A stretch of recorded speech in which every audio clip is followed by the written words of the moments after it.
ऐसा surgical procedure है जिसमें लार्ज इंटेस्टाइन में बने पॉलिप्स को रिमूव किया जाता है। लार्ज इंटेस्टाइन को कोलोन भी कहा जाता है। कोलोन हमारे डाइजेस्टिव सिस्टम का लास्ट पोर्शन होती है जो सीकम से स्टार्ट होकर रेक्टम पर एंड होती है।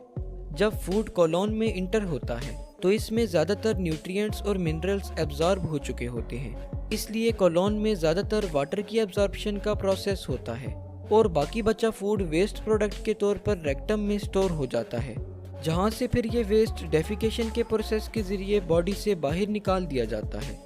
हमारी कोलोन की इंटरनल वॉल एपिथेलियल सेल्स से मिलकर बनी होती है और बाज़ औक़ात किसी म्यूटेशन या किसी और वजह से एपिथेलियल सेल्स एबनॉर्मली ग्रो करने लगते हैं, जो कि कोलोन में आउटग्रोथ सी बना देते हैं, जिन्हें पॉलिप्स कहा जाता है। और जब कॉन्स्टिपेशन यानी कब्ज की वजह से hard faecal material in outgrowth से टकराता रहता है तो ये लटक कर और बड़े हो जाते हैं। कोलोन में पॉलिप्स बनने की वजह से पेशेंट को एब्डोमिनल पेन रहता है।